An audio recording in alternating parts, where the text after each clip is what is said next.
Ya, hari ini kita akan belajar iman kebangkitannya. Dalam arti Roh Kudus dan pekerjaannya dalam menyelamatkan kita. Nah, ini adalah hal penting yang nanti kita akan pelajari yang mungkin kalau belum pernah dapat ya, itu nanti diingat-ingat.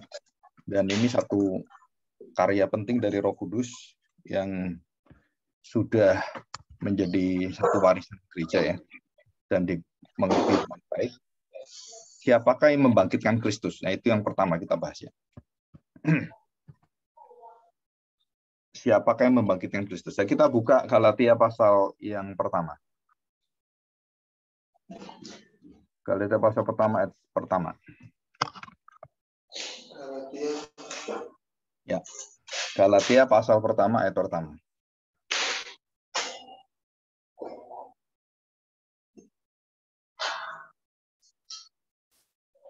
Sebentar ya.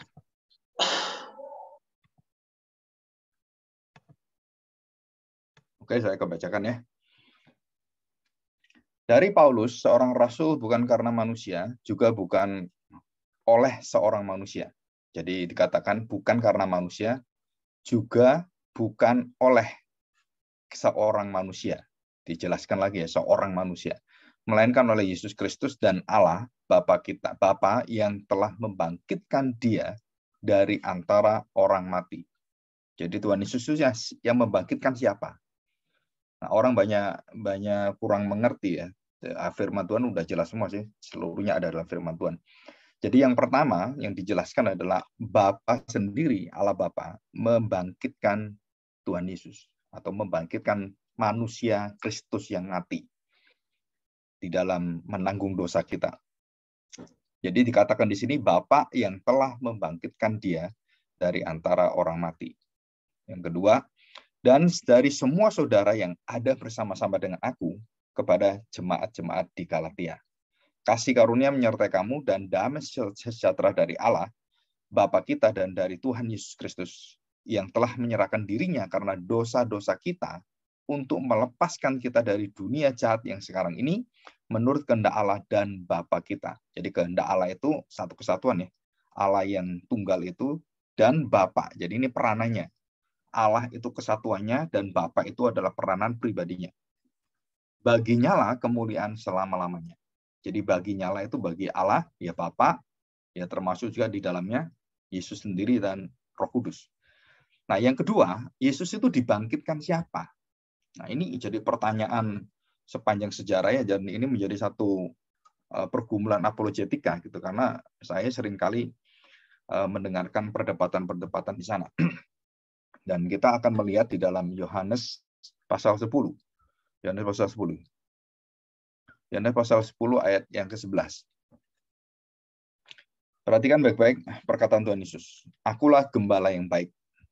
Gembala yang baik memberikan nyawanya bagi domba-dombanya. Sedangkan seorang upan ya, gembala upan, yang bukan gembala. Jadi gembala upan itu sebenarnya bukan gembala. Itu orang upan. Nah, ini banyak hamba Tuhan di gereja itu hanya upan ya. Jadi pekerja, pegawai gereja, pegawai majelis, pegawai penatua, dan mereka digaji dan diperlakukan seperti pegawai, bukan seperti hamba Tuhan. Dan ini satu yang ironis dan sangat mengerikan sebenarnya.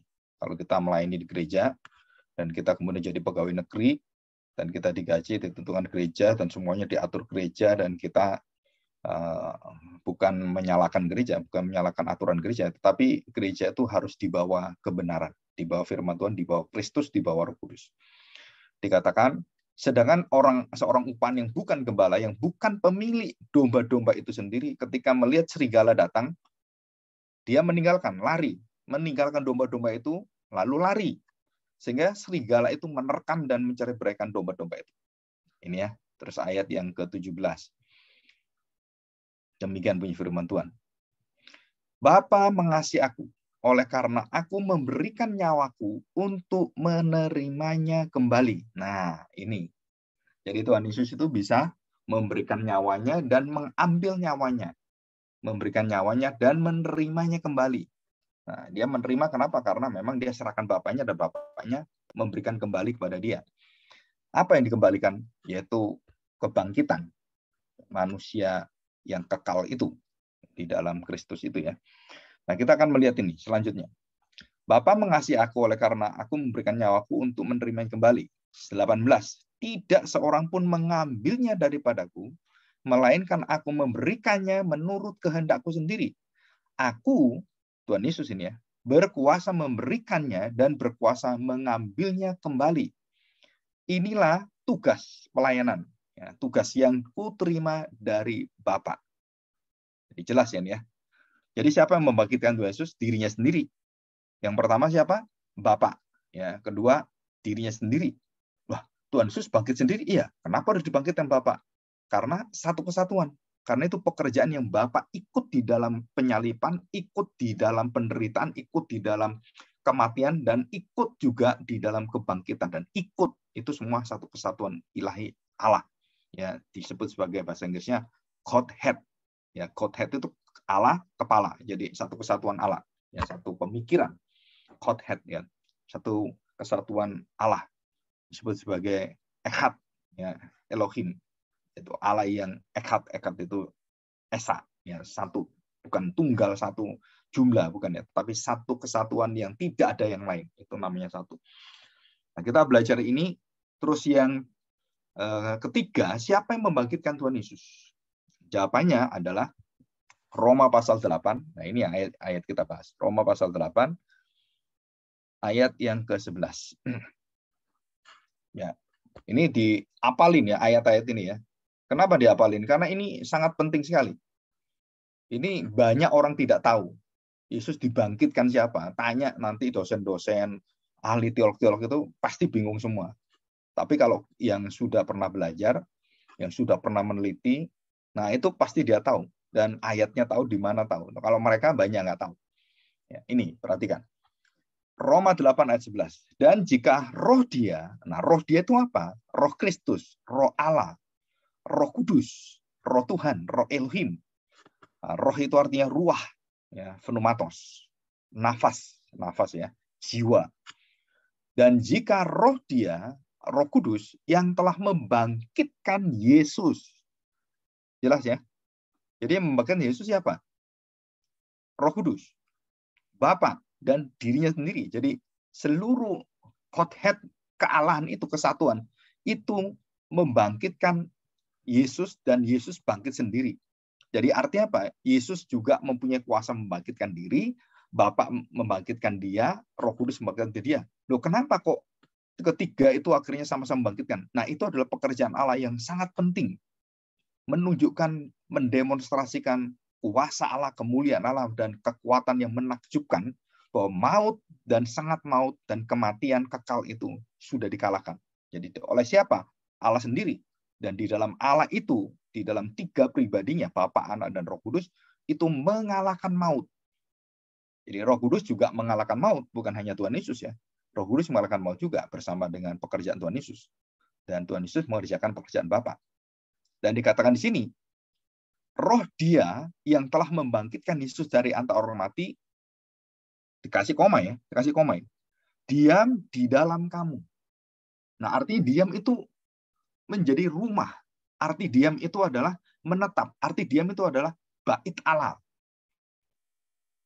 Diam itu artinya bersama-sama dengan kamu. Dia mendiami, jadi bersama-sama dengan kita. Jadi arti diam itu juga arti rumah, bait.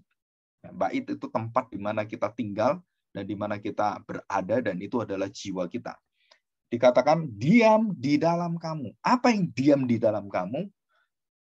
Perhatikan ya, kebangkitan Yesus. Jika roh dia yang telah membangkitkan Yesus dari antara orang mati, diam di dalam kamu. Jadi yang diam dalam kita itu siapa? Roh Kudus. Bukan Tuhan Yesus yang langsung, bukan. Roh Kudus. Dengan apa Roh Kudus mendiami kita, dan bagaimana Roh Kudus bisa diam di dalam hati kita, menjadikan hati kita baitnya, diam kediamannya, menjadi rumahnya. Nah, saudara, itu adalah karena dia membawa kematian, kebangkitan Kristus yang menjadikan kita diam bersama dengan Roh Kudus.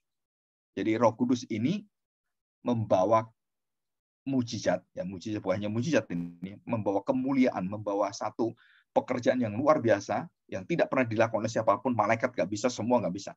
Dan pekerjaan ini bukan hanya mujizat biasa, dan bukan mujizat yang buta melihat gitu kan, bukan. Ini adalah keilahian, dan tidak ada orang yang bisa melakukan, tidak ada orang, nabi-nabi yang bisa menirukan.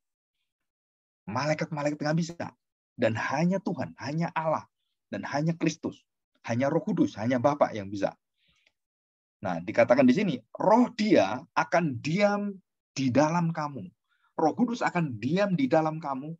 Dan bagaimana Dia di dalam kita? Dia membawa kematian Kristus yang sudah taat dan menderita, dan Dia sudah lengkap sempurna melengkapi janji Allah dan menggenapi hukum Taurat dan seluruh ketentuannya, dan sempurna Dia melakukan itu dan membawa kesempurnaan tubuh Kristus itu dan kebangkitannya, tubuh kebangkitannya, kuasa kebangkitannya itu dibawa oleh roh kehidupan, roh kebangkitan untuk membangkitkan kita.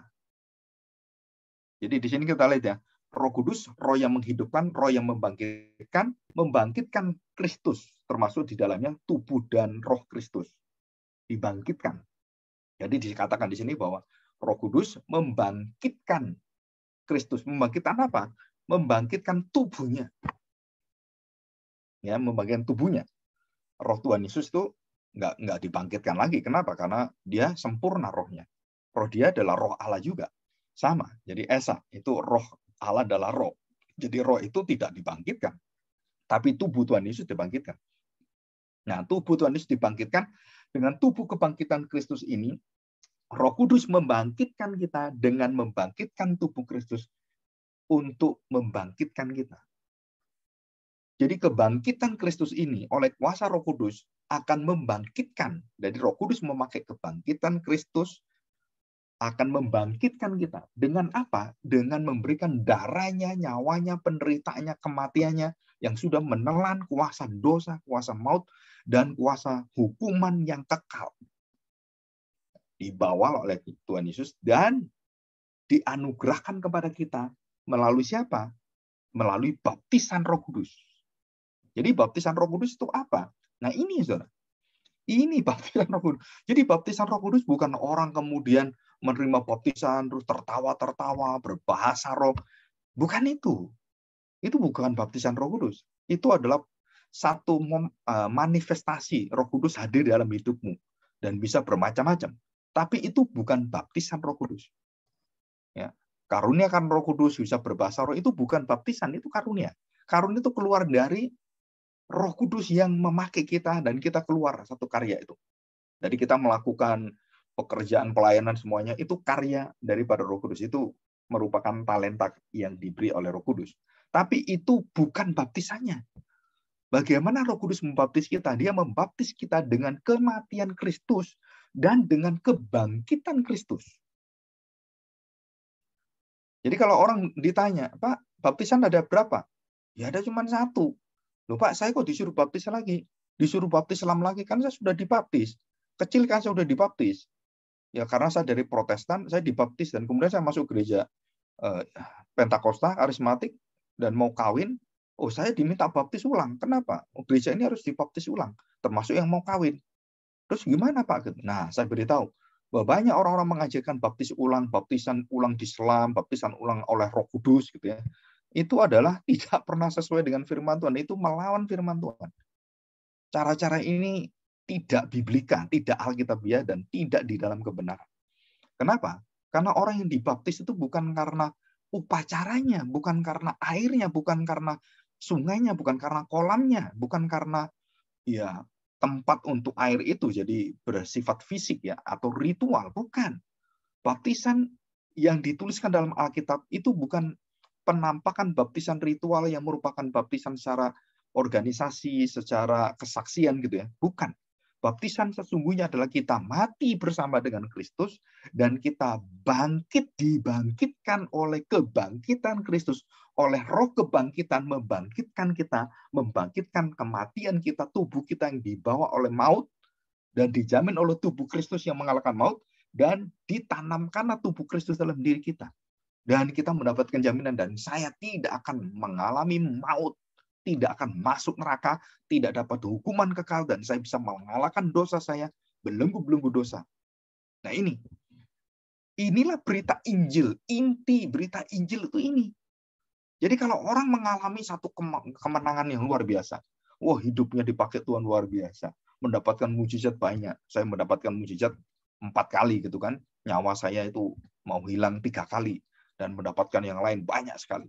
Dan kemudian saya dalam kondisi ya ditolong Tuhan dan semuanya, dan banyak orang-orang mengalami tanda petik mujizat-mujizat itu mulai dari level yang biasa sampai mujizat yang luar biasa. Dan bahkan bangsa Israel menerima mujizat bukan 1-2, ratusan mujizat. Bukan 1-10, bukan, ratusan mujizat. Sepanjang 4.000 tahun sampai hari ini, bangsa Israel itu dipakai Tuhan dan dinyatakan bagaimana Allah menyatakan kuasanya, mujizatnya dalam peperangan, di dalam perjalanan 40 tahun, perjalanan Yosua, perjalanan nabi-nabi semua. Oh, itu mujizat-mujizat itu Tuhan luar biasa. Dan setiap nabi menerima mujizat-mujizat. Seperti Gideon, menerima mujizat. Seperti Samson, kuasanya luar biasa, mujizatnya luar biasa. Dan itu semua mujizat-mujizat itu adalah mujizat-mujizat yang tidak pernah bisa menyelamatkan. Jadi kalau orang percaya mujizat, apakah diselamatkan? Tidak. Kenapa tidak?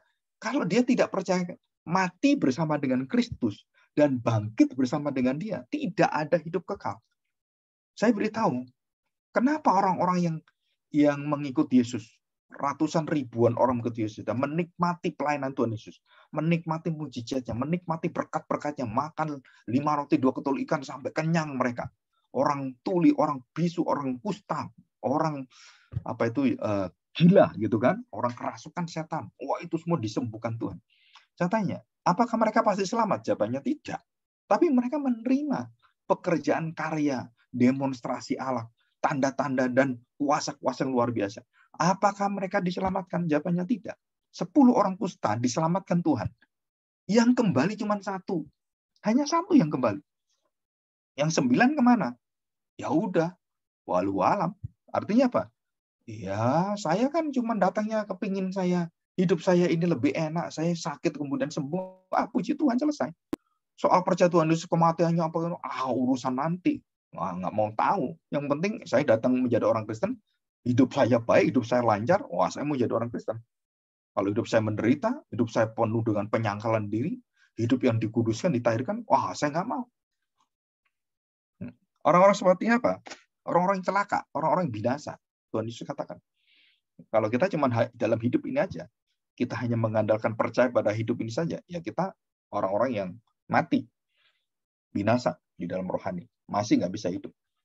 Jadi jelas sekali ya, jadi Tuhan Yesus membangkitkan diri, Roh Kudus membangkitkan Tuhan Yesus, dan Bapa membangkitkan Tuhan Yesus. Terus kemudian apa? Nah, saudara perhatikan.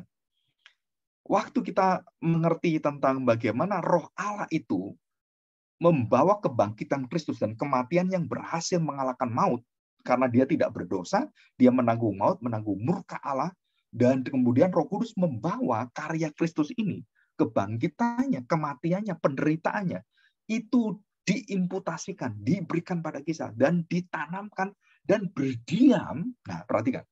Berdiam, Roh Kudus itu berdiam dengan kita. Untuk apa Roh Kudus berdiam dalam bait kita, hati kita, bait Allah ini? Untuk membawa kemuliaan Kristus, kematiannya, kebangkitannya, itu hidup di dalam jalan hidup kita. Dalam mata kita, tangan kita, pikiran kita, perasaan kita, hati kita. Itu Kristus hidup. Bercahaya, mengalir air kehidupan. Dan Roh Kuduslah yang membawa kehidupan ini. Jadi kalau Tuhan Yesus sendiri tanpa Roh Kudus, nggak bisa. Nggak akan bisa. Tuhan Yesus akan mampu. Kenapa? Karena dia harus dalam kesatuan ilahi dengan Roh Kudus. Dan Roh Kudus itu, kalau kita lihat dalam perjalanan hidup Tuhan Yesus, dari awal manusia, Allah menjadi daging. Allah menjadi daging, Allah menjadi manusia. Allah diam bersama manusia, sama-sama ya. Diam bersama manusia. Nah, Yesus, Allah yang menjadi manusia, diam bersama-sama manusia. Yang memampukan, yang membuatnya itu, yang menjadikan itu. Yang melahirkan Kristus, yang mengandung di dalam seluruh hidup adalah Maria. Tapi yang menjadikan Tuhan Yesus itu, kemudian menjadi manusia, dan kemudian lahir menjadi manusia. Jelas sekali. Dikatakan bahwa rahimmu dinaungi oleh Roh Kudus. Jadi Tuhan Yesus waktu dilahirkan, dia dilahirkan dengan apa? Dengan karya Roh Kudus. Roh Kudus menaungi engkau, rahimmu. Roh Kudus tinggal di sana dan dia, wah saudara, itu satu misteri. Tanpa sperma laki-laki, tanpa sponsor laki-laki, hanya Maria kok bisa jadi anak. Nah, itu karya Roh Kudus. Betul-betul manusia. Kok bisa? Ya bisa. Kenapa bisa? Nah, kita masih ingat dalam perjanjian lama, Kejadian pasal 1, menjadi pasal 3.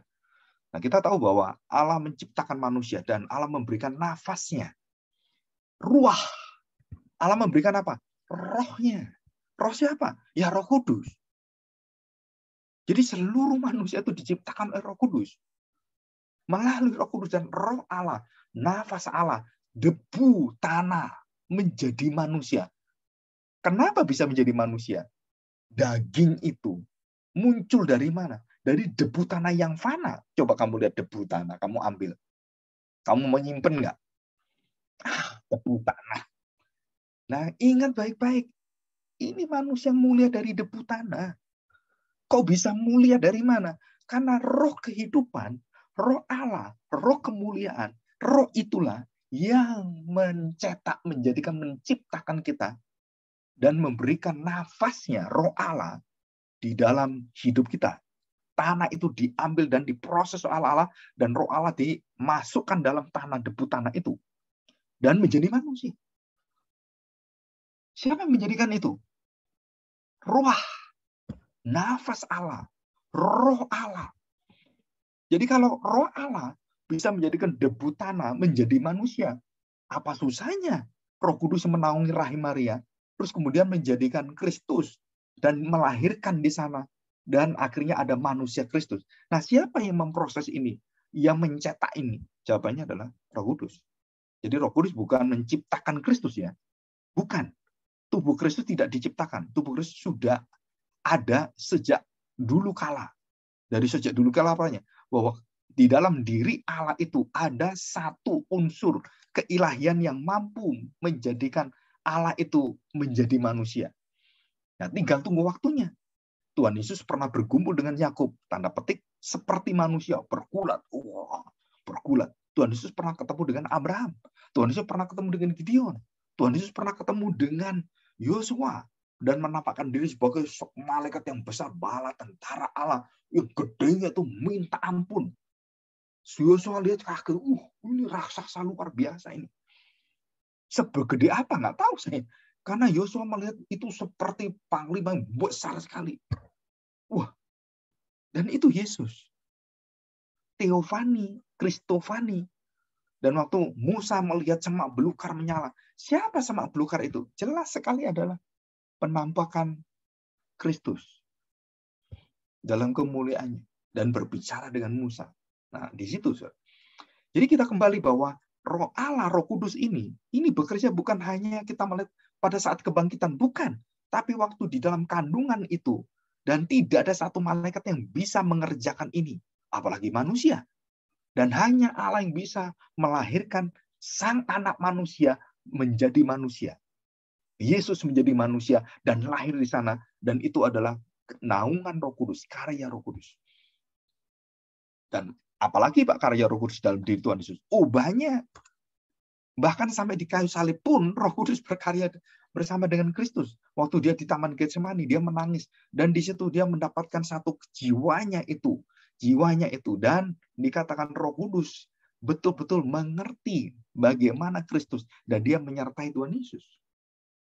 Jadi Roh Allah, Roh Bapa, Roh Kristus, dan Yesus sendiri itu dalam satu kesatuan dan harus dalam ketaatan. Dan ini semua adalah pekerjaan ilahi yang luar biasa. Ya. Dan kita percaya Tuhan Yesus adalah Allah menjadi manusia. Dan kuasanya, waktu dia melakukan mujizat dan segala semuanya, itu adalah kuasa ilahi. Dan kuasa disertai Roh Kudus. Jadi waktu Tuhan Yesus melakukan mujizat-mujizat itu, dan dia berdoa, menengadah kepada Bapa, dan yang menjadikan mujizat itu nyata dan terjadi, itu adalah Roh Kudus. Jadi Roh Kudus bukan hanya menciptakan, bukan hanya menjadikan orang-orang lahir baru, tapi Roh Kudus juga apa? Menjadikan apa yang dikehendaki oleh Bapa, oleh Anak terwujud. Air menjadi anggur, kuasa itu. Siapa yang mewujudkan air menjadi anggur? Roh Kudus. Jadi yang memproses semuanya itu, dari yang fana menjadi yang mujizat, menjadi yang menakjubkan dan mengherankan kita, lahir baru kita, Roh Kudus yang kerjakan. Kristus lahir, Roh Kudus yang kerjakan. Bumi dan seluruhnya itu lahir, Roh Kudus yang kerjakan. Hari penciptaan, hari pertama, hari kedua, ketiga, Kejadian pasal 1 ayat 2. Roh Kudus menaungi semua. Dan Roh Kudus kemudian berkarya. Ini semua Roh Kudus. Roh Kudus yang menyiapkan, Roh Kudus yang menjadikan semuanya. Firman itu menjadi manusia. Nah, siapa yang menjadikan firman menjadi manusia? Roh Kudus. Wah, ini pekerjaan Roh Kudus ini sangat dalam dan sangat indah. Cuman kita banyak nggak tahu. Karena kita nggak diajar sedalam itu. Di sekolah minggu kita nggak diajar, di mana-mana kita nggak diajar, di khotbah-khotbah kita nggak diajar. Tapi hari ini, nanti kamu kalau khotbah dan menyampaikan firman Tuhan, kamu harus tahu bahwa seluruh perkataan-perkataan kita sampaikan dalam khotbah, dalam kesaksian kita, dalam hidup kita, pertemuan kita, ngobrol-ngobrol semuanya. Dan jangan lupa, Roh Kudus itu menyertai kamu dan bait Allah, Roh Kudus itu mendiami bait Allah, hatimu, jiwamu, dan akan menuntun ucapan-ucapanmu, tanganmu, semuanya, matamu, panca inderamu, untuk melakukan seperti yang dikehendaki oleh Kristus. Dan inilah pekerjaan Roh Kudus. Apa pekerjaan Roh Kudus? Membawa kebangkitan Kristus, kematian Kristus, karya Kristus, itu mengalir dalam mulutmu, terus mengalir dalam matamu, mengalir dalam telingamu, mengalir melalui tanganmu, kakimu, dan jiwamu, perasaanmu, dan kehendakmu yang akan kamu jalani semuanya, dan itu mengalir semuanya. Dan itulah pekerjaan Roh Kudus. Jadi pekerjaan Roh Kudus itu jauh melebihi daripada pekerjaan-pekerjaan yang bisa dilakukan manusia. Dan tidak ada satu manusia yang bisa melakukan pekerjaan Roh Kudus. Memberikan karunia, membangkitkan orang. Nggak ada itu. Dan Roh Kudus yang bisa melakukan itu. Nah, kalau kita lihat, selama ini kita belajar firman Tuhan, kita tidak pernah melihat sejauh apa sih pekerjaan Roh Kudus itu. Bagaimana kita bisa mengukur pekerjaan Roh Kudus. Sehebat apakah kuasanya? Wah, itu udah di luar kemampuan kita. Tak terbatas. Jagat semesta ini dilahirkan tanpa kesusahan. Allah adalah mengatakan, apa yang dikatakan Allah, ya, ya, amin, amin, jadi. Nggak ada sesuatu yang nggak bisa dilakukan oleh Allah. Ya, kecuali kita tahu bahwa Allah adalah kudus, tidak mungkin dia melakukan dosa. Tidak mungkin dia merancang dosa kejahatan. Nggak mungkin. Jadi rancangan Allah adalah selalu kebaikan dan memuliakan dirinya. Oke ya, nah, kita lihat ini. Jadi pekerjaan Roh Kudus adalah membangkitkan Kristus. Saya ulang ya, Roma 8 ayat 11. Dan jika roh dia yang telah membangkitkan Yesus dari antara orang mati, diam di dalam kamu, nah ini. Jadi ada dua ini ya, dua stage, dua kondisi. Pertama kondisi Yesus mati, dan kemudian dibangkitkan oleh Roh Kudus, dan kemudian tubuh serta seluruh hidup Kristus itu bangkit, hidup mulia dan bercahaya, tubuhnya mulia, dan Roh Kudus yang berkarya di sana, dan Bapa juga. Dan kebangkitan Kristus, kemuliaan tubuh Kristus, dan kemenangan Kristus, ketaatannya, kesempurnaannya, kekudusannya, kebenarannya, kebaikannya, keadilannya, dan seluruh apa yang ada karakter Kristus itu dibawa oleh Roh Kudus, dan kemudian roh kebangkitan membangkitkan Kristus, terus kemudian membawa kita, membangkitkan kita, dan mendiami kita dengan tubuh dan darah Kristus, dan seluruh karya Kristus, karakter Kristus, hidup Kristus, menjadi tinggal dalam hidup kita. Jadi hidupku bukan aku lagi. Hidupku bukan milikku lagi. Hidupku adalah milik Kristus. Bukan milik orang lain. Dan kita percaya bahwa karya Roh Kudus yang indah, yang luar biasa ini adalah merupakan satu inti, yaitu Injil. Jadi Injil itu tanpa Roh Kudus, nggak ada orang bisa ngerti. Kita berkhotbah, kita menyatakan semua, nggak akan bisa ngerti. Kenapa? Karena orang-orang itu kalau nggak dibuka Roh Kudus, telinganya, hatinya, pikirannya, sepintar apapun kita ngomong, nangkepnya beda semua. Sepintar apapun kita melakukan semua pekerjaan kita, dan setaat apapun kita melakukan pelayanan dan kegiatan-kegiatan rohani di gereja, atau kegiatan apapun yang bersifat rohani, itu nggak bisa membukakan kita pikiran kita pada Tuhan. Dan hanya Roh Kudus.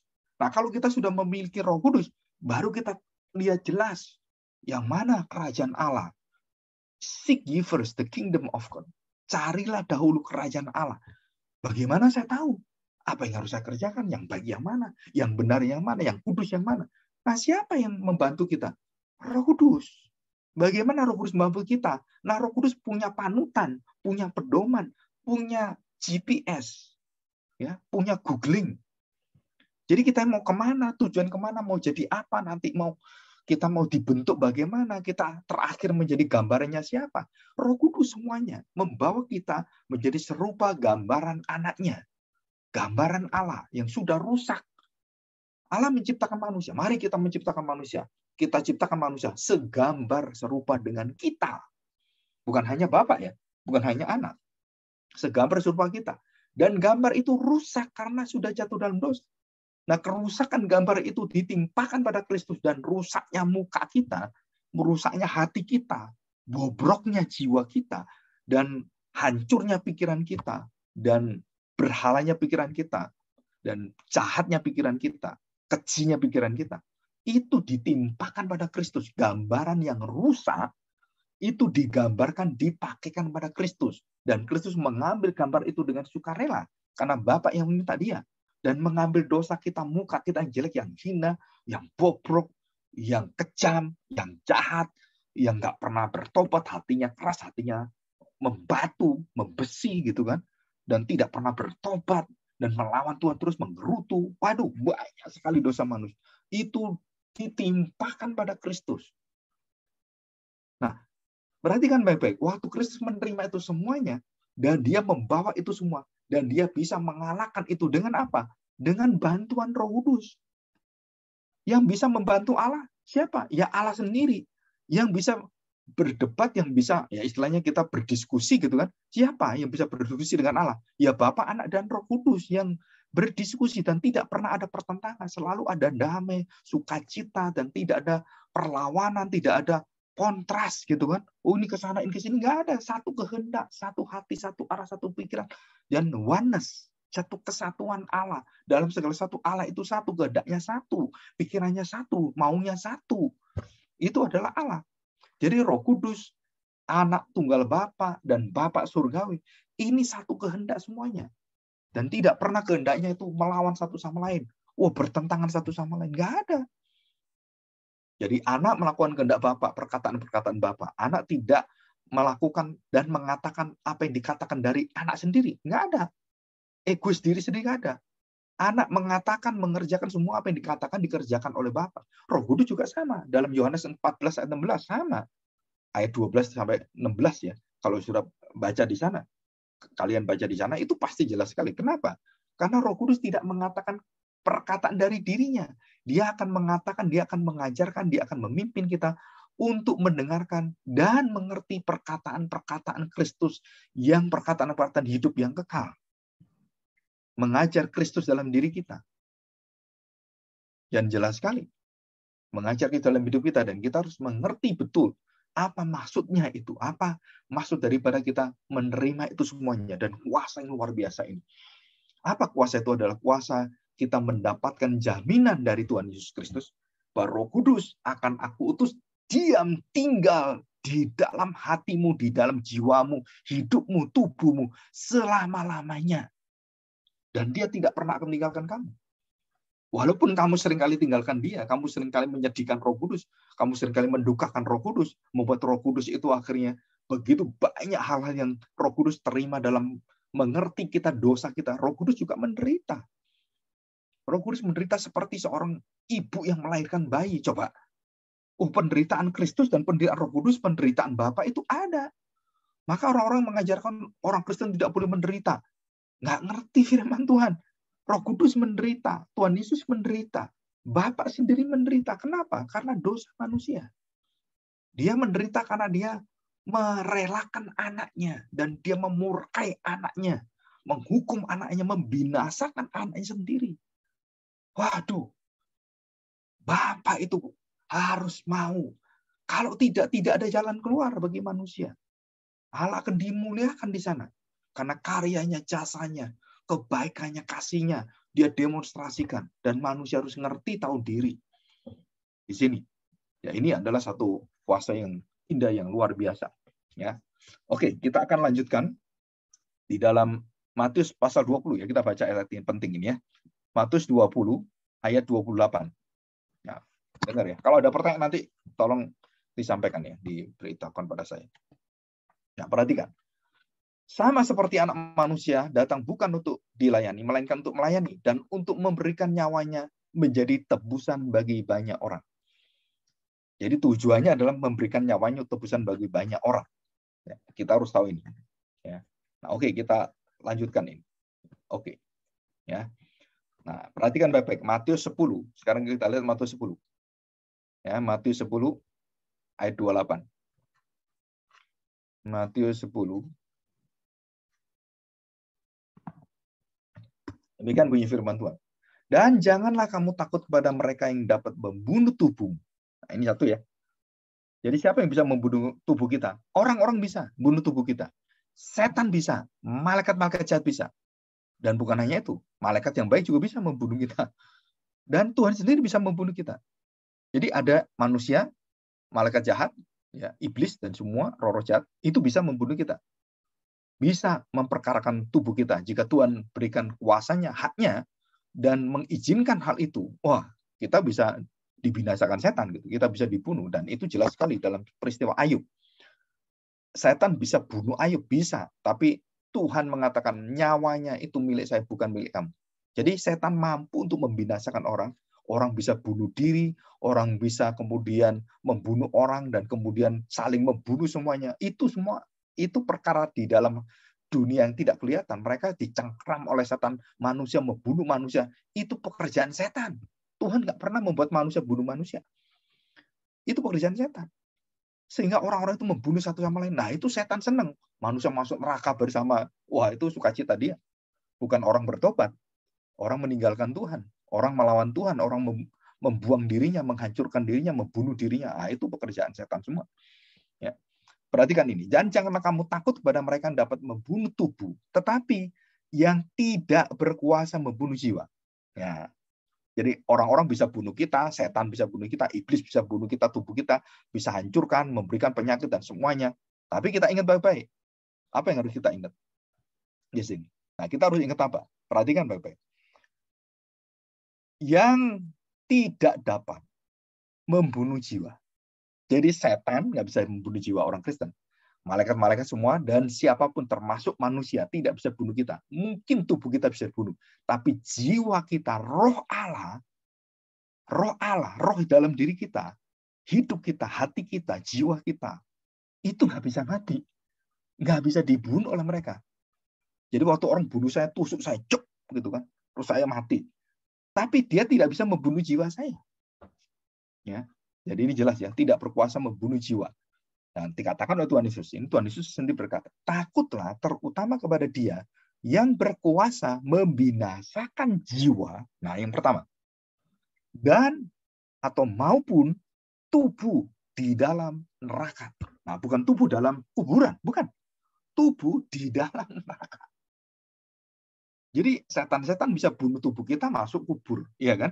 Tapi ini bukan hanya tubuh, tapi membawa tubuhmu bukan dikubur, dibawa dalam neraka. Jiwamu, tubuhmu masukin neraka. Jadi bukan hanya tubuh kita saja yang dihukum dalam neraka. Jiwa kita juga dihukum dalam neraka kalau kita tidak menerima roh kebangkitan, membangkitkan Kristus, dan memberikan darahnya, kematiannya, ketaatannya, dan karyanya yang sempurna, kebahagiaan yang akan diberikan pada kita. Nah, ini inti daripada Injil. Dan kita menerima ini. Jadi kita nggak boleh takut orang-orang yang mengalami kebangkitan Kristus, mengalami kematian Kristus bersama dengan hidup Dia, dan memenangkan semua daripada kemenangan bersama dengan Kristus. Orang-orang yang seperti kita ini, yang hidup di dalam roh Allah ini, hidup bersama dengan roh Allah, tidak pernah takut dengan orang-orang yang membunuh jiwa kita. Tapi kita hanya takut kepada siapa? Kepada Tuhan. Kepada Allah yang menciptakan roh kita, yang bisa membinasakan roh kita, yang mengambil roh kita, kekudusannya dan roh kita, itu bisa dibinasakan oleh Tuhan. Ini adalah satu peringatan bagi kita. Ya, jadi Tuhan Yesus itu mampu membangkitkan orang. Dan Roh Kudus yang mengerjakan kebangkitan itu. Dan Allah yang menghendaki semua kebangkitan itu. Jadi roh menghidupkan, baik itu Kristus yang menjadi manusia, menjadi daging dan lahir, dan di dalam perkara-perkara yang tidak pernah bisa dilakukan oleh siapapun, dan roh Allah, Roh Kudus, itu tidak bisa dideteksi dan kemudian artinya didikte, diatur, dan kemudian diundang dan diminta, kemudian dipimpin oleh manusia. Nah, Alkitab mengatakan, nah coba kita lihat Yohanes 14 ya. Yohanes 14 dan 16. Coba kita lihat Yohanes 16 dulu, ayat 12 ya. Perhatikan baik-baik.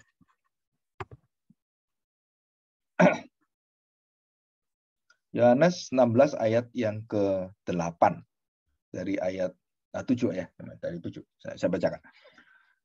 Yohanes pasal 16 ayat 7. Namun benar yang kukatakan ini kepadamu adalah lebih berguna bagi kamu jika aku pergi. Sebab jikalau aku tidak pergi, penghibur itu tidak akan datang lagi kepadamu. Tetapi jikalau aku pergi, aku akan mengutus Roh Kudus, Roh penghibur, Roh Allah kepadamu. Nah, 8. Ini pekerjaannya. Dan kalau Roh Kudus datang, kalau ia datang, ayat 8, Yohanes 16 ayat 8, ia akan menginsafkan dunia akan dosa, kebenaran, dan penghakiman. Jadi ada 3. Dosa, kebenaran, penghakiman. Dan itu apa yang kita bahas hari ini. Nah, 3 ini. Dosa, Kristus mati bagi dosa-dosa kita. Dia mengambil, dia taat, dan rusaknya gambar Allah dalam diri kita karena dosa Adam, karena dosa kita, perbuatan kita, dan begitu menjijikkan, itu ditimpakan pada Kristus yang mukanya begitu mengerikan dan dihina, dikutuk. Ya, di sini dikatakan dosa, dan begitu jelas dosa kita kayak apa, dan kita melihat Yesus mati dengan kesengsaraan, dengan penderitaan. Nah, itu loh kekejian kita, itu loh dosa-dosa kita, itu loh kebangetannya kita, keterlaluannya kita. Manusia itu sangat gila sekali. Sampai anak manusia datang itu. Dan orang-orang Israel yang mengenal Tuhan Allah, Yehova, Yahweh, yang mengerti Taurat, yang mengerti semua apa yang ada di dalam seluruh perintah-perintah Tuhan. Membunuh anak manusia. Membunuh Kristus. Itu dosanya kayak apa? Dan kita diberitahu Roh Kudus pekerjaannya apa? Menginsafkan kita akan dosa. Kamu itu orang berdosa. Kayak apa dosamu? Nah, kita diperlihatkan pada apa? Kebenaran itu. Kristus. Dosa kebenaran. Bagaimana Kristus menerima penghakiman Allah akan menjamin kita waktu dihakimi Allah. Kita mendapatkan jaminan kita dibela Tuhan Yesus. Dan Kristus mati bagi kita. Dia pembela kita yang agung. Dia yang memberikan tubuhnya dihancurkan oleh Bapa. Dan dihancurkan oleh manusia. Dan kita tidak menerima, tubuh kita akan dibinasakan. Kenapa? Karena Kristus yang sudah menerima. Dosa, kebenaran, penghakiman. Dan itulah puncak yang paling penting, pekerjaan teragung dari Roh Kudus itu apa? Menginsafkan kita tentang siapa kita, dosa kita itu. Bukan hanya kita, dosa seluruh manusia itu apa? Dan kemudian kita diberitakan apa itu untuk membereskan dosamu. Bagaimana membereskan dosamu? Kebenaran Kristus, kebenaran Allah, keadilan Allah. Hati Allah yang penuh dengan belas kasihan. Dan barulah kamu akan melihat penghakiman. Di akhir zaman kamu akan melihat, kamu akan dihakimi. Dan Roh Kudus menyadarkan kita tentang ketiga tema besar ini. Dosa, keselamatan, kebenaran, dan penghakiman Allah. Di dalam hati kita. Wah, ini sangat sangat mengerikan sekali. Dan jelas sekali bahwa kita ini kadang-kadang takut hanya karena nggak punya uang. Kita takut hanya karena nggak punya kerjaan. Wah, kita takut nggak punya pacar. Wah, kita takut nggak bisa menyelesaikan tugas-tugas sekolah. Sebenarnya ketakutan kita itu ketakutan manusia. Tapi kamu harus takut kepada Tuhan Allahmu, Kristus itu, yang bisa membinasakan tubuhmu dan jiwamu. Di mana? Dibuang dalam neraka. Jadi arti bahasa Inggrisnya cast out. Cast out. Dilemparkan, dibuang ke dalam neraka. Wah, saudara, Kalau kita tahu hal ini, maka kita harus terus-menerus mengingatkan manusia. Setiap khotbah itu ada 3 poin besar. Khotbah kita dipimpin Roh Kudus itu hanya ada 3 poin. Kalau kamu mau dipimpin Roh Kudus khotbahmu. Pertama, menyadarkan tentang dosa. Kedua, menyadarkan tentang pemberesan dosa, kebenaran, keselamatan. Yang ketiga, menyadarkan kamu harus bertanggung jawab hidupmu, kamu akan dihakimi Allah, dan kamu harus benar-benar merespon, memberikan tanggung jawabmu kepada Tuhan. Dan seluruh perbuatanmu akan dihakimi oleh Tuhan. Nah, 3 hal ini. Setiap khotbah kita, setiap hidup kita, kita berada dengan 3 karya tema besar yang Roh Kudus akan bawakan, dan itu diperintahkan oleh Tuhan Yesus. Dosa, kebenaran, keadilan, keselamatan, kesetiaan, karunia Allah. Dan yang ketiga adalah penghakiman, penghukuman, pemisahan.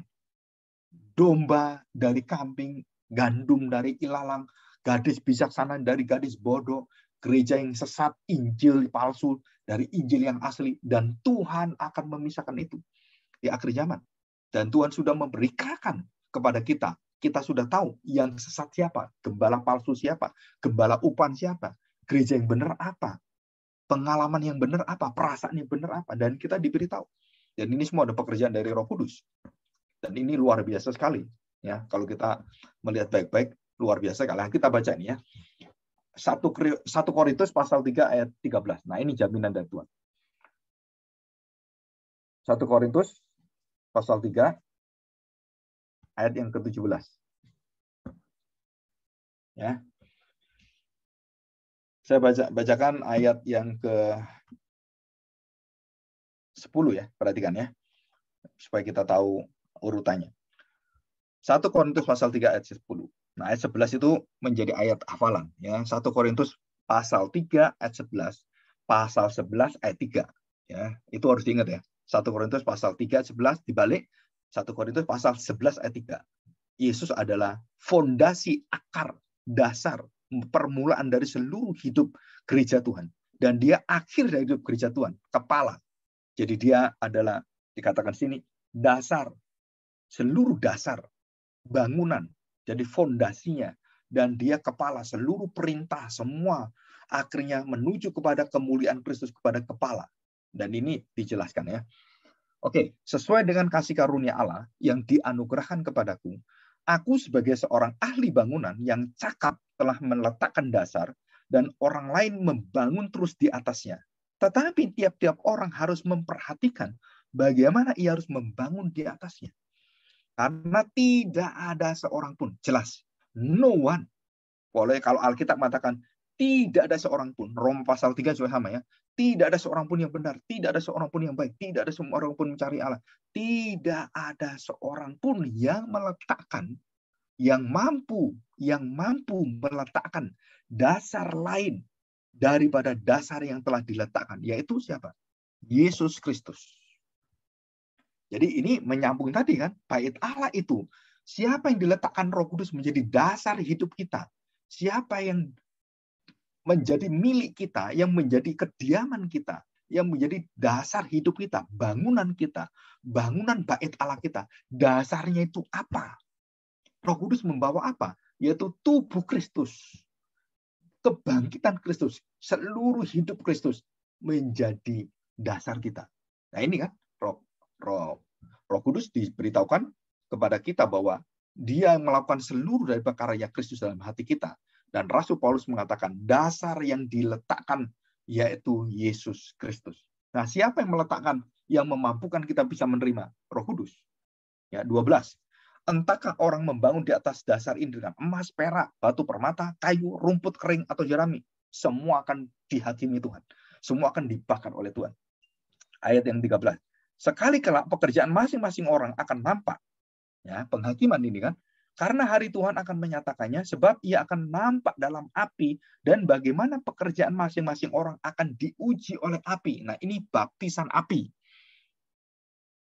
Jadi baptisan Roh Kudus, baptisan air yang kita terima, baptisan kita dibaptis oleh Roh Kudus, ada baptisan api. Jadi baptisan Roh Kudus ada 2, baptisan air, ya kan, baptisan di dalam Kristus itu secara rohani, dan di dalam kematian Kristus kebangkitannya, dan baptisan api, baptisan penghakiman, baptisan pemisahan. Jadi itu baptisan betul-betul kita akan dibawa dalam penghakiman Allah, dan kita dikatakan di sini pekerjaan orang masing-masing dibakar oleh Roh Kudus, dibakar oleh api kemuliaan Tuhan.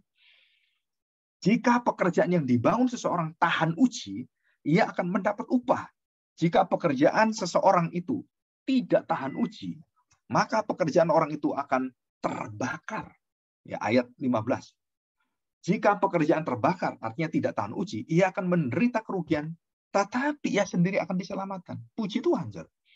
Jadi kalau kita masih ngawur-ngawur gitu kan, Tuhan masih memberikan. Wah, Pak, saya jerami. Ya udah, jeraminya dibuang, tapi kamu tetap selamat. Motivasinya nggak benar, yang datang ke gereja cari makan, cari minum, cari macam-macam, akhirnya kamu bertobat. Nah, motivasi yang nggak benar yang itu dibakar Tuhan semuanya. Dihakimi Tuhan. Dan Tuhan tidak mau memasukkan itu dalam surga. Dan Tuhan tidak mau itu menjadi warisanmu. Dosa-dosamu akan diwariskan dan terus kamu bawa ke surga. Enggak, itu dibersihkan Tuhan. Sudah tidak diingat lagi oleh Tuhan. Ya, ayat 16. Tidak tahukah kamu bahwa kamu adalah bait Allah dan bahwa Roh Allah diam di dalam kamu? Wah, luar biasa ini ya. Roh Allah diam. Terus apa? Kalau sudah Roh Kristus dalam diri saya, Roh Kudus dalam diri saya, dan dasar hidup saya Kristus, tujuan hidup saya adalah Kristus sebagai kepala, dan semua itu dalam satu kesatuan. Terus apa yang akhirnya membuat kita itu mendapatkan jaminan yang hebat sekali? Apa jaminannya? Nah ini jaminannya. Ya, saya bacakan. Ayat 17. Jaminannya ayat 17. Ya. Apa jaminan ayat 17? Ya, kita lihat ayat 17 ya. Saya bacakan ayat 17 ini. Ya. Jika ada orang yang membinasakan bait Allah, nah bukan tubuh ya, bait Allah, membinasakan bait Allah, maka Allah akan membinasakan dia. Sebab bait Allah adalah kudus, dan bait Allah itu adalah kamu. Wah, coba dengar baik-baik ini. Orang mengatakan bahwa keselamatan bisa hilang. Ya tergantung kita. Mana bisa, saudara? Keselamatan kita bukan tergantung kita. Keselamatan kita bergantung pada Tuhan. Keselamatan kita berasal dari Tuhan. Pekerjaan Tuhan itu sempurna. Jadi kalau dia menyelamatkan kita, dia akan menyelamatkan kita dengan sempurna. Kalau dia menguduskan kita, dia bukan hanya menguduskan 1-2 hari. Dia akan menguduskan kita seluruh hidup kita sampai kita masuk dalam surga kekal dan kudus sempurna. Dan tidak ada Tuhan menjalankan semua keselamatannya, penyertaannya, pembeliannya setengah-setengah. Terus kemudian ditinggalkan kita bergantung pada kita. Dan kemudian Tuhan tidak ikut campur. Ya udah, itu kan salahmu. Kan saya udah buka jalan. Dan kamu nggak mau taat pada saya. Ya udah, matilah di neraka. Nggak ada itu, saudara. Alkitab tidak pernah memberikan dan menjelaskan kepada kita satu pengertian keselamatan bahwa itu bergantung pada kita. Bergantung pada ketaatan kita. Bergantung pada saya bisa dosa atau enggak. Saya bisa melakukan itu dan saya bisa taat atau enggak. Pernah, saudara. Kenapa? Karena engkau memiliki Kristus. Engkau dijamin oleh kesempurnaan Kristus. Dan kesempurnaan Kristus itu akan membawa hatimu selalu mendatangi dia dan membuka hatimu dengan rohnya, dengan Roh Kudus. Kamu akan insaf akan dosamu, bertobat. Dan kamu akan melihat kebenaran, dan kamu akan berbalik kepada Tuhan, hidup dalam kebenaran, dan kamu akan memiliki hati yang takut akan Tuhan. Kenapa? Kamu akan dihakimi oleh Tuhan. Dan itu pekerjaan Roh Kudus. Membawa Injil menjadi nyata, termanifestasi, terwujud dalam hidup kita, dalam seluruh tingkah laku hidup kita, dalam hati kita terdalam. Dikatakan, dan jika ada orang yang mau membunuh kita, membinasakan kita, dan kita adalah bait Allah, saudara tahu, Tuhan Yesus kan bait Allah. Jadi saya tanya, siapa yang membunuh Tuhan Yesus? Saya tanya, saudara. Tuhan Yesus di kayu salib mengatakan, ya Bapa, ampunilah mereka. Betul, saudara? Ya, betul kan? Tapi saudara harus ingat, Tuhan Yesus pernah mengatakan, lebih baik Yudas itu tidak ada dilahirkan. Kenapa? Karena dia adalah orang-orang kebinasaan. Jadi ada orang-orang yang sudah diketahui Tuhan, orang-orang itu tidak mungkin bertobat, dan Tuhan tidak pernah memberikan hatinya, lembut hatinya, dan tidak memberikan keselamatan, tidak memberikan Injilnya, tidak memberikan kuasanya. Enggak. Yudas, Herodes, Fir'aun, Nebukadnezar, Belshazzar. Wah, semua raja-raja yang keji itu, Ahasiweros. Itu semua manusia kebinasaan semua. Dan kita tahu di sini, orang-orang yang membinasakan orang percaya, bait Allah itu dalam hati kita. Saudara, orang yang membinasakan itu dibinasakan Tuhan. Jadi waktu Tuhan Yesus mati kayu salib, siapa yang membunuh Tuhan Yesus? Tentara-tentara semua itu. Nah, saudara tahu deh, yang membunuh Yesus, yang merancang dan dengan pikirannya mendakwa Tuhan Yesus dan mulut-mulut yang semua mengatakan itu dan melakukan itu, membinasakan tubuh Kristus, anak Allah ini, bait Allah, itu bait Allah. Bait Allah ini. Nah, tangan-tangan yang melakukan itu semua, dikatakan ayat ini apa? Allah akan membinasakan dia. Ya, Allah akan membinasakan dia. Artinya secara pribadi, bukan mereka. Dia. Jadi kata di sini, sebab bait Allah adalah kudus dan bait Allah itu adalah kamu. Kristus bait Allah. Dan Kristus di dalam kamu. Waktu dia membunuh kamu bait Allah, dia juga membunuh Kristus. Orang yang membunuh kamu, membunuh Kristus, harus dibinasakan oleh Tuhan. Wah, saudara, kita baru mengerti hari ini. Orang-orang memusuhi kita, itu musuh Allah. Orang membenci kita, itu akan Allah benci. Dan semua yang mengarah ke kita, itu dibalik oleh Tuhan semuanya. Kamu membinasakan saya, kamu memusuhi saya. Oh, lawanmu Tuhan, bukan saya. Lawanmu Kristus, karena tubuh saya milik Kristus. Tubuh Kristus dalam diri saya. Kamu memusuhi saya, kamu memusuhi Kristus. Kamu melawan saya, kamu melawan Kristus. Dan lawan bukan saya. Lawanmu adalah Tuhan sendiri. Bisa nggak kamu melawan Tuhan? Kamu bunuh saya secara tubuh. Mungkin bisa saya mati. Tapi kamu dibunuh oleh Tuhan. Oh, nggak bisa diselamatkan siapapun. Wah, saudara, ini satu berita Injil yang mengerikan sebenarnya. Kalau kamu tidak menerima Kristus, waduh, saudara, Injil itu beritanya dua. Dan banyak orang katakan, wah, Injil itu adalah kasih Allah. Injil itu adalah satu hati Allah yang luar biasa kepada kita. Injil itu adalah, waduh, lemah lembut seperti itu. Bukan. Itu satu sisi. Injil itu memberitakan murka Allah, memberitakan kebinasaan. Loh, kok rasanya saya nggak pernah dengar, Pak ya? Ada khotbah tentang kebinasaan, murka Allah gitu. Seumurku saya nggak pernah dengar. Ada waktu saya berkhotbah di satu tempat di gereja. Wah, Bapak khotbah ini serem sekali, Pak. Kenapa? Kita nggak pernah loh, Pak, mimbar kita mengungkapkan murka Allah. Wah, kami dengar itu merinding semua, Pak. Takut semua kita katanya. Saya katakan, puji Tuhan kamu masih takut. Yang penting kamu bisa mengerti. Takut akan Allah, dihakimi Allah. Nah, saudara, ini satu pengertian hati kita ya. Jadi kita harus tahu bahwa kita memiliki satu jaminan dari Allah. Bahwa orang-orang yang memusuhi kita, melawan kita, akan membinasakan kita seperti Kristus. Akan dibinasakan oleh Allah satu persatu. Saudara, ini adalah satu pekerjaan Allah. Jadi Injil itu adalah Kristus. Kristus mati bagi saya, bangkit bagi saya, itu tidak bisa dikalahkan, dibinasakan oleh siapapun. Tapi sebaliknya, kamu tidak terima berita saya ini, Kristus yang mati bagi saya, hidup bagi saya, bangkit bagi saya, kamu tidak terima, kamu dibinasakan semuanya. Dan ini satu kengerian yang luar biasa yang kita terima. Injil tak terbinasakan. Keselamatan yang kekal. Nah, saudara, kemudian kita masuk lebih teliti lagi. Kalau Roh Kudus bersama dengan kita, menjamin kita kebinasaan itu tidak menjadi milik kita, berarti tubuh kita yang tubuh yang kudus, tubuh yang betul-betul bukan untuk percabulan. Tubuh kita bukan untuk kita mainkan untuk kesenangan kita sendiri. Tuhan untuk hidup kita untuk Tuhan. Seluruh tubuh kita untuk Tuhan, kita persembahkan untuk Tuhan. Persembahkanlah tubuhmu, bukan untuk percabulan. Bukan untuk, ya kalau orang sekarang kan ada masturbasi, onani, terus kemudian self-sex, menikmati dirinya. Itu merusak bait Allah, merusak tubuhmu. Jadi tubuhmu itu adalah tempat yang kudus sebenarnya kalau kita lihat. Ya. Coba kita lihat ini ya.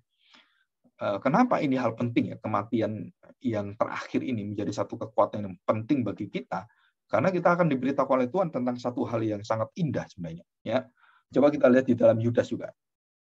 Ya, Yudas ayat 5. Ini karena Yudas satu pasal ya. Yudas pasal 1 ayat 5. Tetapi sekalipun kamu telah mengetahui semuanya itu dan tidak meragukannya lagi, Aku ingin mengingatkan kamu bahwa memang Tuhan menyelamatkan umatnya dari tanah Mesir. Namun, nah ini dengar beritanya murkanya. Namun membinasakan mereka yang tidak percaya. Jelas ya? Tidak percaya jelas. Dibinasakan Tuhan. 1 Yohanes pasal 3 ayat 8. Coba kita lihat. 1 Yohanes pasal 3 ayat 8. Perhatikan ya. Saya bacakan dari ayat 6 ya. 1 Yohanes pasal 3 ayat 6. Karena itu setiap orang yang tetap berada di dalam Dia tidak berbuat dosa lagi. Nah, jadi Kristus dalam diri kita, hati kita, bait Allah, itu memproduksi apa? Hati memproduksi apa? Bukan dosa. Memproduksi Kristus yang hidup dalam diri kita, mengalirkan aliran-aliran air kehidupan, kesetiaan Allah, pengampunan, kasih setia, karunia Allah, dan begitu banyak pekerjaan-pekerjaan karakter Allah, mengampuni orang, dan tidak mencaci maki dengan balas caci maki. Wah, itu semua keluar dalam hati kita. Dan tidak ada dendam, kebencian, hati yang dongkol, hati yang terus memikirkan kejahatan-kejahatan, hati yang licik, hati yang memarahi orang, mencaci maki orang dalam hati, kurang ajar kamu, gila kamu. Wah, itu hati dalam hati bait Allah kita, itu manusia lama kita, daging kita ini. Tapi manusia baru kita tidak berbuat dosa. Manusia baru kita yang dilahir barukan oleh Roh Kudus, yang mendapatkan tubuh Kristus yang sempurna, ketaatan sempurna, dan kebangkitannya yang sempurna, yang membangkitkan kita, yang melahir barukan kita, yang memberikan kita nanti tubuh yang baru, yang sempurna. Setelah itu kita memiliki satu hidup yang tidak akan berbuat dosa. Karena daging kita yang masih berdosa, kita dikuduskan terus oleh Tuhan. Nanti tubuh kita akan dibangkitkan dengan kuasa kebangkitan Kristus. Roh Kudus membangkitkan kita, dan kita memiliki tubuh yang baru. Dan tadi kan udah kita baca dalam Roma pasal 8 ayat 11 kan. Nah, itu. Jadi kita lihat pekerjaan Roh Kudus dalam pengabaran Injil itu memberikan dua tema besar yang sangat indah dan juga sangat menakutkan. Apa? Yang pertama adalah kasih Allah. Yang kedua, kebinasaan, murka Allah. Wah, saudara, pernah kalian dengar khotbah tentang kebinasaan? Pernah kalian dengar khotbah tentang murka Allah? Seumur hidup saya sendiri seumur hidup, sampai umur 20 tahun lebih, nggak pernah dengar khotbah tentang murka Allah. Bagaimana Allah itu marah luar biasa. Apalagi khotbah tentang kebinasaan. Itu hampir-hampir nggak pernah dengar saya. Mungkin kalian juga sama. Iya, masa ada khotbah kebinasaan. Nah, kita buktikan sekarang. Ayat yang paling banyak dipakai dan ayat yang paling terkenal, ayat yang paling ringkas seluruh daripada Injil isi Alkitab. Yohanes 3:16. Ingat kan? Hafal kan? Apa Yohanes 3:16? Coba kita lihat. Yohanes pasal 3, Injil Yohanes pasal 3, ayat 16. Saya bacakan. Yohanes 3:16. Nah, perhatikan nih. Karena begitu besar. Begitu besar. Besar juga. Apa begitu besar? Apa yang besar itu? Apa yang begitu agung itu? Jawabannya, karena begitu besar kasih Allah. Benar kan? Waduh, Tuhan itu luar biasa. Kita mendengarkan kasih Allah itu, kita langsung adem. Waduh, tentrem, ayem, tenang.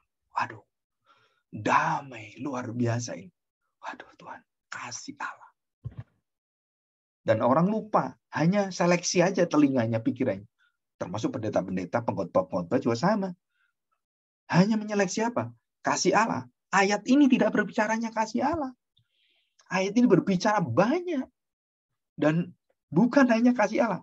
Coba kita lihat. Saya ulangi ya.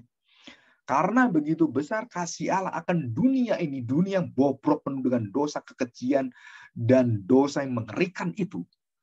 Kasih Allah begitu besar. Karena apa? Jisiknya dosa ini. Nah, ayat selanjutnya.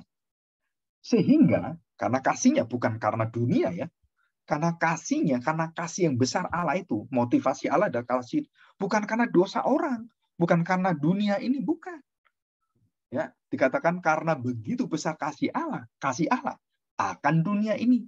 yang sebagai wujud daripada kasihnya akan disampaikan, diwujudkan di sana.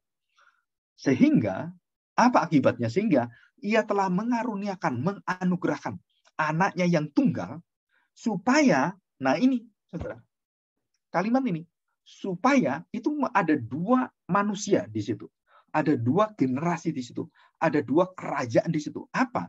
Kerajaan Allah, kerajaan iblis, kerajaan gelap, kerajaan terang. Nah, perhatikan. Supaya setiap orang yang percaya kepadanya tidak apa?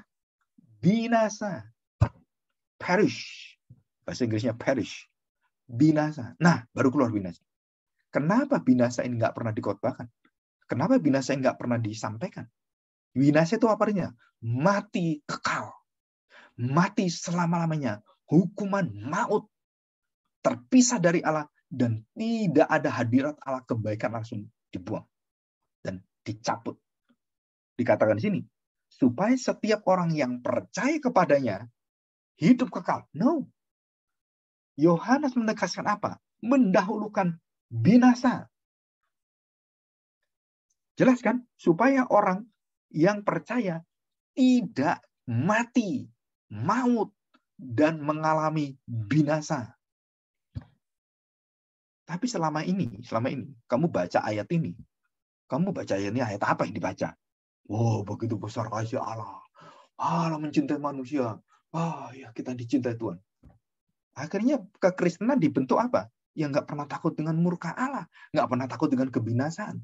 Kenapa? Karena tidak pernah dikhotbahkan kebinasaannya. Ayat ini yang dikhotbahkan, kasih, kasih, kasih, kasih, mbahmu kasih. Kasih apa yang kita khotbahkan? Kasih tanpa kebinasaan, kasih tanpa murka Allah. Itu bukan Injil. Injil bukan hanya kasih Allah. Injil adalah murka Allah. Kebinasaan yang harus kita beritakan. Ini ayat ini menjelaskan supaya setiap orang yang percaya kepadanya tidak binasa, melainkan beroleh hidup yang kekal. Kamu nggak percaya pada aku, tidak percaya pada anakku, kamu tidak mendapatkan kebangkitan dari roh, kebangkitan Roh Kudus, dan tidak mendapatkan tubuh Kristus yang sempurna, kamu mati selama-lamanya, dan kamu dibinasakan. Kalau kamu tidak percaya berita ini, tidak percaya pada Kristus, tidak percaya kepada semua karya dia mati bagi dosamu, kamu semua manusia dibinasakan Tuhan. Dan Tuhan tidak menyayangkan siapapun. Ini sangat mengerikan sekali. Waduh, ya kalian cobalah nanti di pagi hari gitu ya, khotbahkan ini tentang kebinasaan Allah. Ya 3 orang ini yang hadir kan, dan beberapa nanti yang akan mendengarkan gitu semuanya. Coba kita sebagai hamba Tuhan siapkan khotbah tentang Allah itu murka dan Allah itu membinasakan kita. Allah tidak main-main dengan dosa kita. Allah tidak main-main dengan hidup kita. Dan jika main-main, Tuhan binasakan. Kekudusan Allah itu akan membinasakan kita. Gunung itu kudus. Waktu Taurat diberikan Tuhan, dan dikatakan pada Musa, Musa beritahu, semua orang kecuali kamu, Kaleb dan Yosua, dan juga tua-tua. Dan waktu mereka melewati batas gunung yang kudus ini, gunung yang betul-betul di mana Tuhan memberikan hukum Tauratnya itu dilingkari oleh Tuhan. Dan setiap orang, bahkan binatang pun yang lewat mati karena kekudusan Tuhan. Binasa. Wah, kita berkali-kali melihat kekudusan itu, kita tidak pernah mendengarkan kebinasaan. Tidak pernah mendengarkan mati. Tidak pernah mendengarkan Allah murka dan membakar orang itu. Usa itu tahu, U-Z-A. Itu waktu membawa tabut perjanjian itu tabut perjanjian dibawa karena mungkin naik kuda atau naik keledai gitu, kita nggak tahu. Dibawa itu tiba-tiba mau jatuh bait Allah itu yang tabut perjanjian itu. Usa itu ingin menolong, hanya supaya nggak jatuh, dia kemudian pegang. Tahu nggak di Alkitab dikatakan apa? Allah marah dan membakar Musa, membinasakan Usa. Bukan Musa ya, Usa, membakar Usa, dan dia langsung dibinasakan. Mati. Dia imam loh. Dia pendeta loh. Dia penginjil. Dia penatua, dia diaken. Seperti itu kan. kamu berbuat main-main dan kamu mempermainkan bait Allah dan kamu kemudian mau membantu Allah seolah-olah kamu itu bisa merendahkan Allah, dan waktu kamu lakukan itu Tuhan binasakan. Dengan apa? Dengan baptisan api. Dan langsung kosong, binasa. Ya. Coba kita lihat Yohanes pasal yang ketiga ayat 17 ya. Perhatikan. Nah, kita teliti ini ya, tentang kuasa Roh Kudus di dalam pekerjaan Kristus ini ya. Perhatikan. Ayat 17. Sebab Allah mengutus anaknya ke dalam dunia bukan untuk menghakimi. Nah, bukan untuk menghakimi ya, dia untuk menyelamatkan. Melainkan untuk menyelamatkannya oleh dia. 18. Barang siapa percaya kepadanya, nah ini muncul. Tadi kebinasaan kan? Tadi kematian kekal. Muncul apa? Tidak dihukum. Hukuman. Ayat 18. Barang siapa percaya kepadanya, ia tidak akan dihukum. Divonis. Barang siapa tidak percaya, ia telah berada di bawah hukuman. Dibinasakan. Ini jelas ini. Kita waktu belajar dan mendengarkan Injil, kasih Allah itu, kita tidak mendengar hukuman, kebinasaan, murka Tuhan, pengadilan Tuhan. Kita nggak pernah dengar itu. Tapi di sini, ayat ini jelas sekali. Penghakiman, hukuman, dan dikatakan di sini, barang siapa tidak percaya, ia telah berada di bawah hukuman, sebab ia tidak percaya dalam nama anak tunggal Allah, Yesus Kristus. Apa itu? Inilah hukuman itu. Terang telah datang ke dalam dunia, tetapi manusia lebih menyukai kegelapan daripada terang, sebab perbuatan-perbuatan mereka jahat sekali. Ya, sebab barang siapa berbuat jahat, membenci terang dan tidak datang kepada terang itu, supaya perbuatan-perbuatannya yang jahat itu tidak nampak. Kalau ada terang kan nampak, maka terang dibunuh supaya ya mereka jahat, wah sama-sama ya berzina sama berzina, kita kan sama-sama seneng kan, nggak apa-apa kan, kumpul kebo kan nggak apa-apa, nggak ada berdosa, kenapa? Kita sama-sama seneng. Nah, itu akhirnya mereka tidak melihat lagi sebagai dosa. Dosa-dosa itu akhirnya berjudi, wah main narkoba semuanya, nggak ada dosanya. Ambil istri orang, selingkuh, nggak apa-apa, kenapa? Karena mereka tidak mendapatkan terang Injil itu yang membuat mereka akhirnya tahu kebinasaannya. Nah, mereka nggak bisa lihat itu. Dan dikatakan di sini, tetapi barang siapa melakukan yang benar, ia datang kepada terang, supaya menjadi nyata bahwa perbuatan-perbuatannya dilakukan dalam Allah. Nah, sekarang ayat terakhir. Ya, 34, 35, 36. Ya. Perhatikan nih. Sebab siapa yang diutus Allah, dialah yang menyampaikan firman Allah. Karena Allah mengaruniakan, nah perhatikan, Allah mengaruniakan rohnya yang tidak terbatas. Bisa ngertiin ya? Rohnya yang tidak terbatas. Ayat 35. Bapa mengasihi anak dan telah menyerahkan segala sesuatu kepadanya. Matius 18, 28 ayat 18. Ya, Matius 28 ayat 18. Segala kuasa di surga, di bumi, dan semuanya diserahkan Bapa kepadaku. Ini, Bapa mengasihi anak dan telah menyerahkan segala sesuatu kepadanya. Dan apa yang ayat 36? Barang siapa percaya kepada anak, ia beroleh hidup yang kekal. Tetapi, sekali lagi, barang siapa tidak taat. Nah, ini ada 3 level. Ya. Hukuman, kemudian kita lihat kebinasaan. Yang pertama kebinasaan kan, terus dihukum. Kenapa dihukum? Yang ketiga kita masuk. Karena tidak taat. Karena tidak memiliki Kristus yang taat dalam diri kita. Dikatakan di sini, barang siapa tidak taat kepada anak, ia tidak akan melihat hidup. Melainkan, nah ini, keluar kalimat ini. Melainkan apa? Murka Allah tetap ada di atas orang itu. Coba kalian belajar Yohanes 3:16. Pasal 3 sampai ujungnya. Ayat 3, 3, 34, 35, 36. Baca semuanya. Wah, kita kaget sekali. Kenapa? Wah, iya Pak ya. Berarti bukan kasih. Kasih cuma sekali disebut. Tapi kebinasaan, hukuman, penghukuman, murka Allah, kemarahan Allah, kebinasaan dari Allah. Banyak ini. Kenapa mata kita tidak pernah melihat ini dan tidak pernah menghadirkan dalam khotbah, dalam renungan kita, dalam pergumulan kita tidak melihat adanya satu kekudusan Allah sehingga kita melihat kebinasaan itu merupakan satu kemarahan Allah yang luar biasa. Sehingga waktu kita berbuat dosa satu pun, wah itu saudara, itu bagi Tuhan tidak ada maaf lagi. Dosa sekecil apapun itu menghapus kita dari hadapan Tuhan. Karena Tuhan kudus, tidak boleh ada kegelapan. Dan Roh Allah yang membantu kita, yang menutupi dosa kita dengan kasih Kristus, kemudian menguduskan kita dan daging kita dihajar terus oleh Dia, dan kita terus bergumul dalam pengudusan pergumulan hidup kita. Saudara, Kristus sering dilihat oleh Bapa dalam hidup kita. Karya Kristuslah yang selalu menerima dosa kita, menguduskan dosa kita, mentahirkan seluruh kejijikan kita. Itu yang dilihat Bapa, bukan kita, saudara, bukan kita. Kita ini dibinasakan harusnya. Jadi apa sih baik dari kita? Nggak ada. Kristus yang berkarya dalam diri kita. Jadi waktu kita bisa melakukan pekerjaan Tuhan, melakukan pekerjaan baik, wah Pak, berarti saya ini bisa dilihat Tuhan memandang saya, wah saya ini orang baik. Nggak ada yang bisa memegahkan seperti itu. Karena semua karya Kristus. Satu kelakuan pun nggak ada. Semua adalah 100% anugerah Tuhan. Keselamatan itu. Kalau bukan karena Kristus tinggal dan hidup dalam dirimu, dan kamu memiliki ketaatan Kristus yang sempurna, penderitaan Kristus yang sempurna, kebangkitan yang sempurna, kita nggak bisa diterima oleh Bapa. Kita nggak akan berkenan. Jadi Bapa itu begitu mengasihi orang berdosa karena Dia mengasihi anaknya. Karena anaknya berkorban untuk kita. Anaknya mati untuk kita.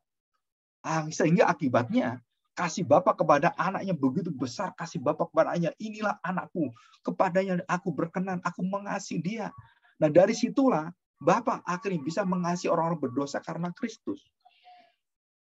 Inilah inti Injil. Bukan kita yang berbuat. Bukan kita menyelamatkan diri kita. Tapi Kristus yang menyelamatkan diri kita dengan ketaatannya, dengan penderitaan yang sempurna. Penderitaan yang tidak terkatakan itu. Harusnya kita ada di sana, kita dibinasakan. Dan inilah berita Yohanes pasal 3. Kebinasaan dan kasih karunia Allah. Kehidupan kekal.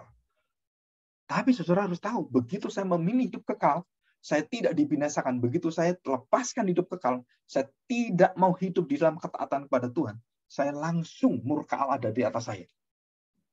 Saya langsung akan didatangi Tuhan dan akan dihakimi Tuhan dan akan dibinasakan Tuhan.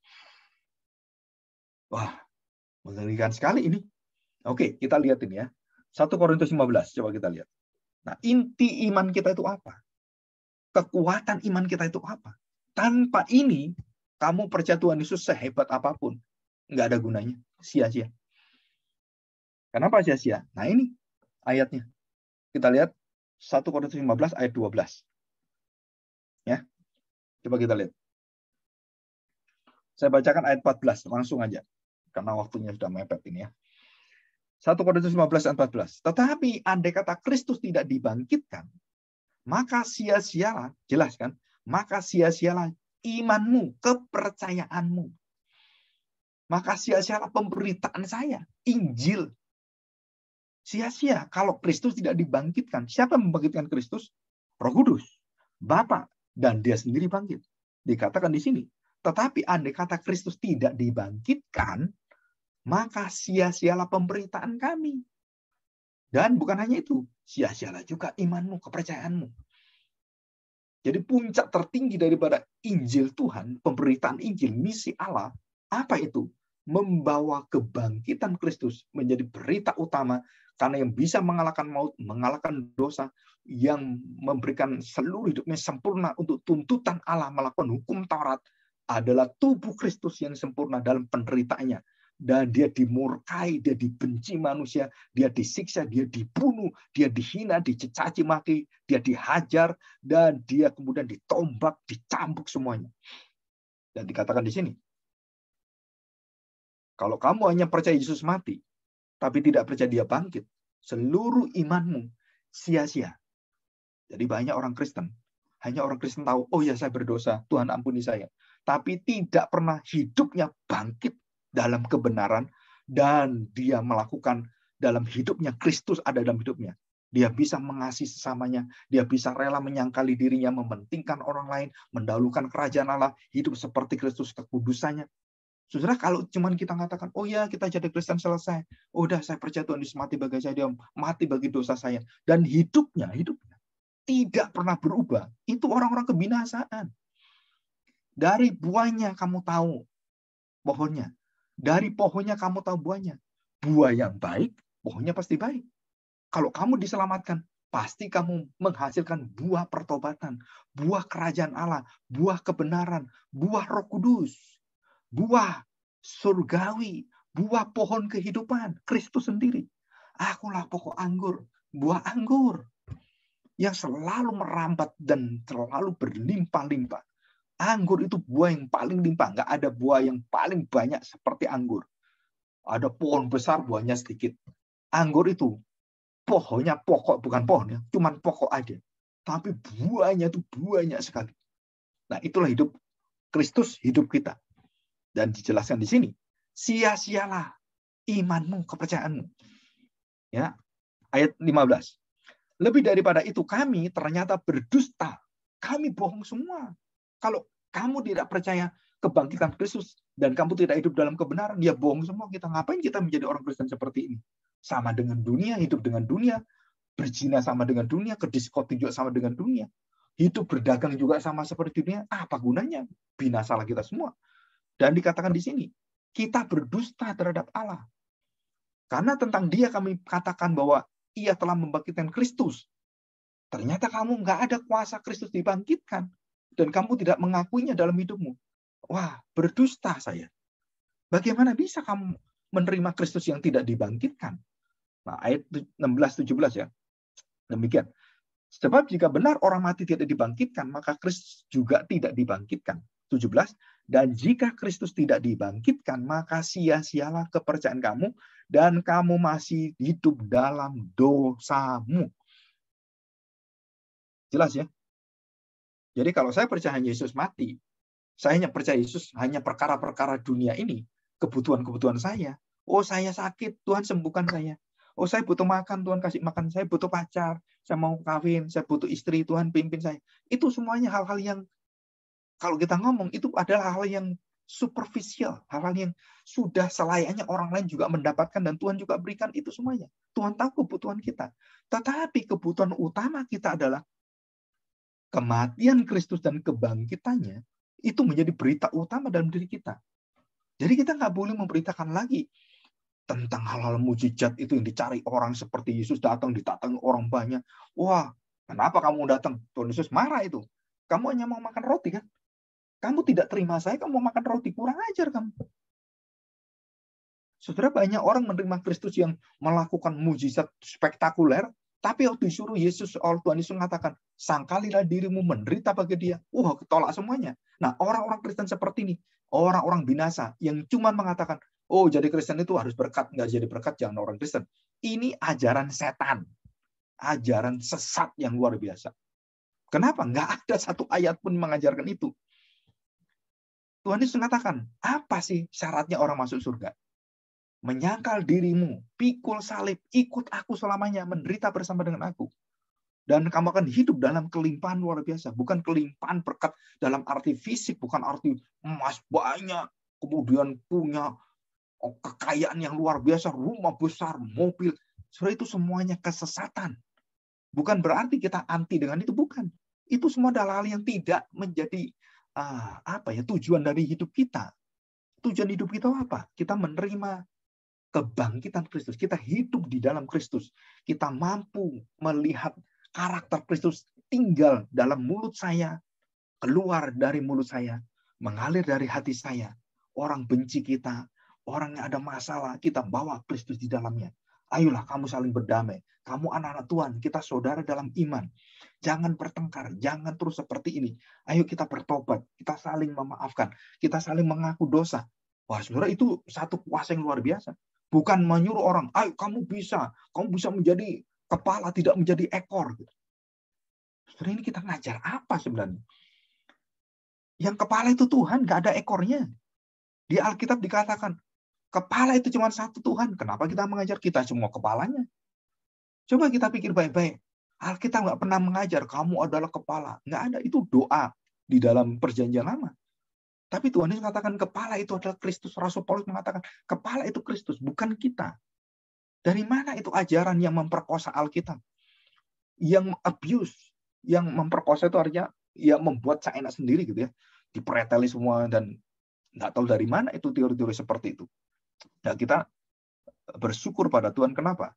Kita memiliki firman Tuhan, kita memiliki Roh Kudus, dan Roh Kudus memimpin kita, membuat kita akan menyerah. Nah, ini ya. Ini pekerjaan Roh Kudus yang kerohanian kita. Membawa kita taat, menyerah, dan meninggalkan seluruh yang kita baca kecuali firman Tuhan. Kecuali Kristus. Roh Kudus akan membuat kita terus orang itu bahasa sehari tergila-gila dengan Kristus. Semuanya betul-betul untuk Kristus, dan Roh Kudus membawa kita itu adiktif dengan firman Tuhan, dan kita nggak bisa hidup tanpa firman Tuhan seperti Kristus. Anak nggak mungkin hidup tanpa melakukan kehendak Bapa. Makananku adalah melakukan kehendak Bapa. Hidupku adalah untuk Bapa, dan kita sama. Nah, sekarang enggak.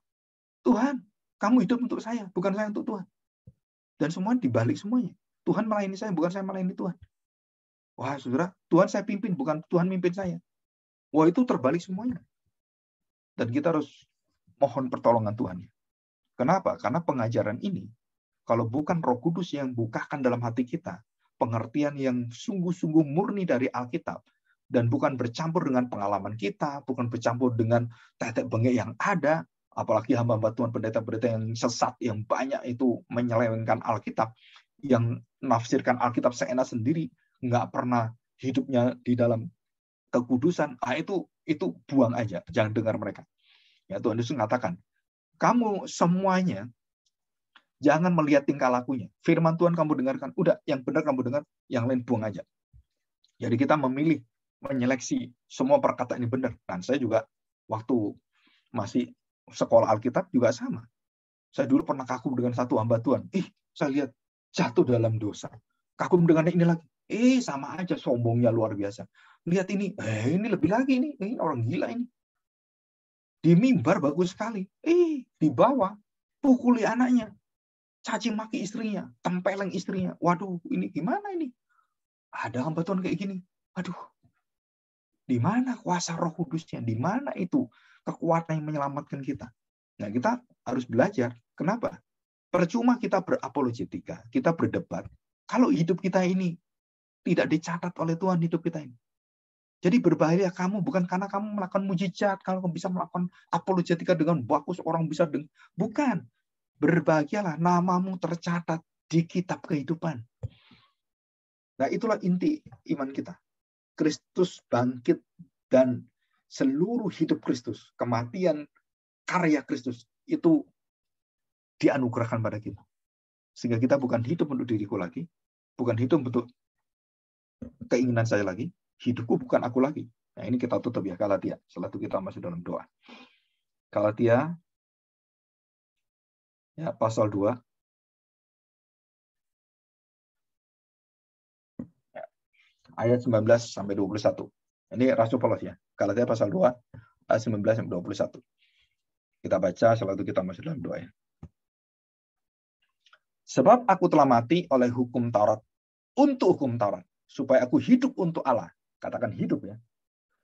Aku telah disalibkan dengan Kristus. Namun, aku hidup, tetapi bukan lagi aku sendiri yang hidup. Nah, jelas ini ya. Bukan untuk diri saya, kebutuhan saya. Melainkan Kristus yang hidup di dalam aku. Dan hidupku yang kuhidupi sekarang di dalam daging. Nah, daging ini dalam dosa ini adalah hidup oleh iman dalam anak Allah yang telah mengasihi aku dan menyerahkan dirinya untuk aku. Aku tidak menolak kasih karunia Allah, sebab sekiranya ada kebenaran oleh hukum Taurat, maka sia-sialah kematian Kristus. Jadi dikatakan, namun aku hidup bukan lagi aku sendiri yang hidup, melainkan Kristus yang hidup di dalam aku. Bisa ngerti ya? Kristus yang hidup dalam aku. Dan inilah karya yang terbesar dari Roh Kudus yang menjamin kita, membawa hidup kita menjadi serupa dengan Kristus. Ya, mari kita berdoa.